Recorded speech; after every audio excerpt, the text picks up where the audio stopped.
சிறுவனால் அதிர்ந்த தந்தை ஜிங்குலு, ஜிங்குலு குட்டி, ஜிங்குலு கண்ணா, இன்னைக்கு என்னெல்லாம் பண்ணின? சிரித்து கொண்டே தாவும் சின்ன உடல், அள்ளி கொள்ளும் அப்பா கரங்கள்.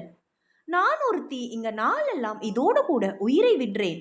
இதுவானா அப்பாவை கண்டாதான் தாவிக்கிட்டு ஓடுது எனும் மனைவியின் செல்ல புகார். எப்பொழுதுமே குணாலனின் மகிழ்ச்சி ரெட்டிப்பாக்கும். ஆமாம், ஏன் ஜிங்குலு குட்டி, டேடி பாப்பா தான். அப்படி தாண்டா ஜிங்குலு, டேடி பாப்பா என்று ஜிங்குலு என்னும் சுரேஷ் அப்பாவின் கழுத்தை இன்னும் இறுக்கி கட்டி கொண்டான்.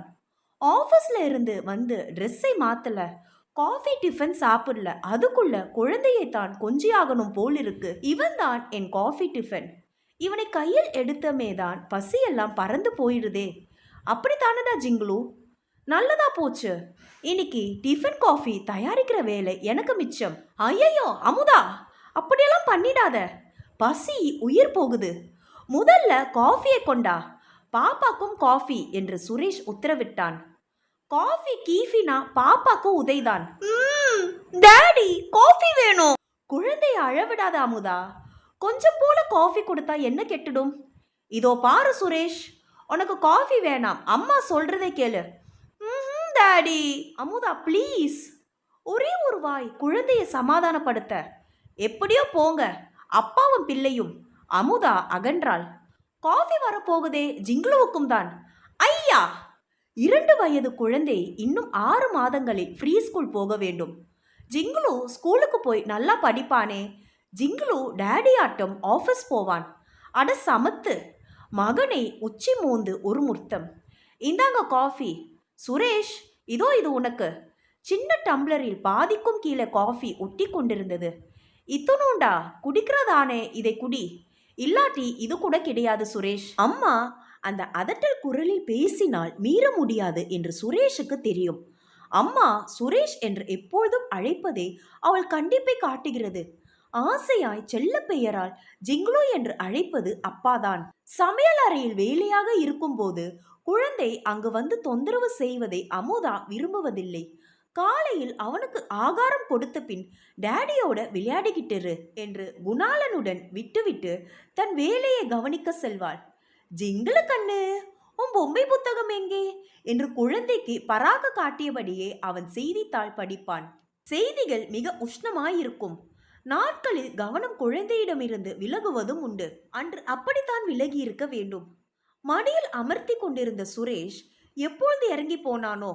சமையல் அறையில் கறிக்காய் நறுக்கிவிட்டு ஒரு தாழ்வான மேடையில் அமுதா வைத்திருந்த கத்தியை மிக சுவாரஸ்யமாய் எடுத்து இப்படியும் அப்படியுமாய் திருப்பி அதன் உலோக வெள்ளை சூரிய ஒளியில் மின்னலிடுவதை அழகு பார்த்தான்.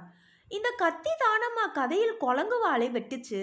காஸ் அடுப்பிலிருந்து சடார் என்று கவனம் சிதறி திரும்பி பார்த்த அமுதா, ஏய், சின்ன குழந்தையெல்லாம் கத்திய வச்சுக்கிட்டு விளையாடக்கூடாது, உடனே அதை கீழே வை என்று அதட்டினாள். சுரேஷ் அவளை பொருட்படுத்தாம, வாழ போச்சு, கத்தி வந்தது, டும் டும் டும் என்றான் பரவசத்துடன். அமுதா கத்தியை பிடுங்க வருவதற்குள் அரை கதவிடை குணாலன் தென்பட்டான். டேய் சுரேஷ், இப்பொழுது கத்தியை கீழே வைக்கிறியா இல்லையா? உரத்த குரலில் உத்தரவு. சுரேஷ் அலண்டு போய் தந்தையை நிமிர்ந்து பார்த்தான். அப்பாவின் கோபம் புரிந்தது. கையில் இருந்த கத்தி நழுவியது. மோவாய் அழுங்க உதடுகள் குவிந்தன. இன்னும் ஊற்றிலிருந்து என்று புரியாமல் இமை நேரத்தில் கண்களில் நீர் பெருகியது. பழக்கமான ஆசையான டேடி வேண்டும் அவனுக்கு. குரல் கேவி கேவி வந்தது. டேடி டேடி, சொல்லி சொல்லாத, ஜிங்குலு சொல்லு. பொங்கி பொங்கி வந்த துக்கம். குணாலன் குழந்தையை கரங்களில் அள்ளி கொண்டான். கேலண்டர் 8 முறை மாறிவிட்டது. 10 வயதுக்கு சுரேஷ் நல்ல வளர்த்தி, ஏறக்குறைய அமுதாவின் உயரம் வந்துவிட்டான். தரத்துக்கு பெயர் போன ஒரு ஹையர் செகண்டரி பள்ளியில் 5ஆம் படிவம் படிக்கின்றான். படிப்பில் படுச்சுட்டி. பரீட்சை தோறும் முதலிடத்துக்கு இவனுக்கும் பிரபு என்ற இன்னொரு பையனுக்கும் தான் போட்டி. இவன் சரித்திரத்தில் புலி என்றால் அவன் தமிழில், அவன் விஞ்ஞானத்தில் மார்க் குவித்தால் இவன் கணிதத்தில். இருவருக்குமே வகுப்பில் ரசிகர் குழாம் உண்டு. என் ஜிங்குலு பெரிய கணக்கு ஜீனியஸாய் வரப்போறான் தெரியுமா என்று குணாலன் அவன் தலைமுடியை செல்லமாய் அலையும் போது இப்பொழுதும் சுரேஷ் குழந்தை போல் அப்பாவை கட்டிக்கொள்வான். பிள்ளை ஒரு வளரும் ராமானுஜமாகும் என்று அமுதா சிரித்த போதும் உள்ளூரே அவளுக்கும் பெருமைதான். காட்டிக்கொள்ள மாட்டாள். இல்லாம என்ன ராமானுஜன் மட்டுமா? அவருக்கு முன்னே இந்த ஆரியபட்டார், பாஸ்கரன் எல்லோரும் இப்போ இவனுக்குள்ளதான். ரொம்ப புகழாதீங்க, கண் பட்டுட போகுது. தாயார் கண் தான் படும், தகப்பனார் கண்ணுக்கு தோஷமே கிடையாது தெரியுமா?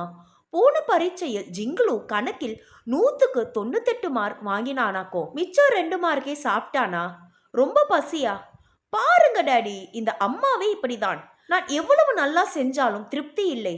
அம்மா, அந்த பிரபுவுக்கு 86 மார்க் தான் கிடைச்சது தெரியுமா?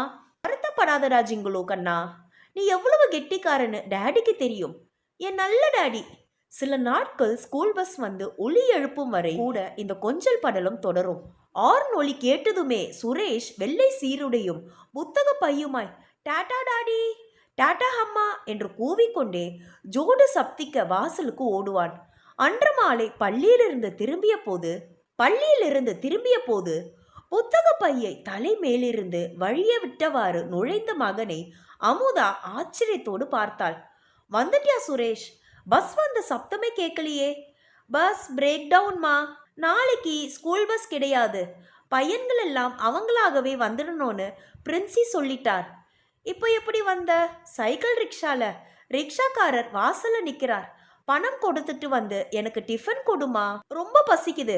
மறுநாள் காலை குணாலன் தன் ஸ்கூட்டரில் சுரேஷை பள்ளிக்கு அழைத்து சென்றான். கட்டட வாசலில் ஸ்கூட்டரை நிறுத்தியதுமே அதோ சுரேஷ் வந்துட்டான் என்று உற்சாகமாய் கூவிக்கொண்டு 4-5 சிறுவர்கள் ஓடி வந்தார்கள். தன் மகனுக்கு எத்தனை மவுசி என்று பெருமிதம் குணாலனுக்கு. சுரேஷ் குதித்து கீழே இறங்கினான். இவங்களெல்லாம் என் ஃப்ரெண்ட்ஸ் டாடி என்றான் பெருமையாக.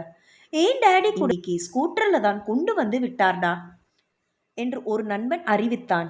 நான் உள்ளே போறேன், டாடா டாடி. டாடா ஜிங்குலு, சாயங்காலம் அழைச்சிட்டு போக மறுபடி வரேன். ஸ்கூட்டரை திருப்பி கொண்டு குணாலன் சென்று தெருக்கோடியை அடைந்த போது பள்ளி திசையிலிருந்து உரத்த சிரிப்பு சப்தம் 4-5 குரல்களில் ஆரவாரமாய் கேட்டது.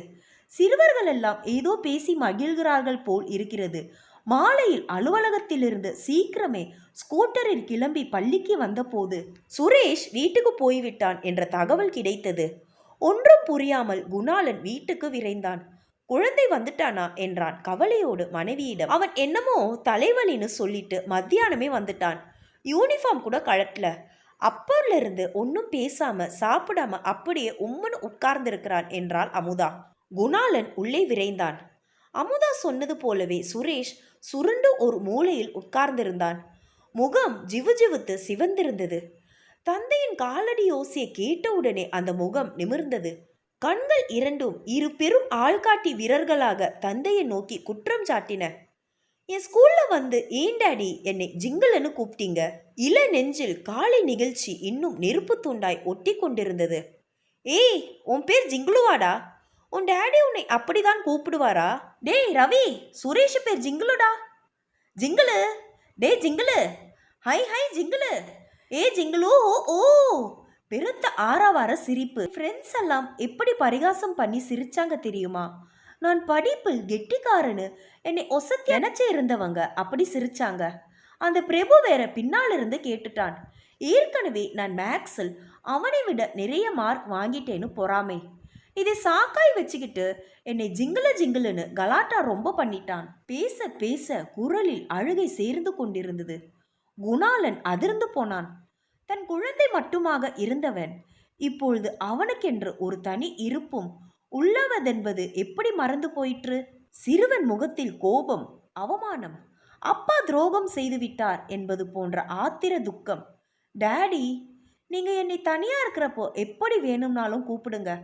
ஆனா என் ஃப்ரெண்ட்ஸுக்கு எதிர பொங்கி பொங்கி வந்த துக்கம். குணாலன் மகனை கரங்களில் அள்ளி கொண்டான். சுரேஷ் நீ கூப்பிடுறண்டா ஜிங்குலு என்றான். இந்த ஸ்டோரி உங்களுக்கு பிடிச்சிருந்துச்சுன்னா லைக் பண்ணுங்க, சப்ஸ்கிரைப் பண்ணுங்க. தேங்க்யூ.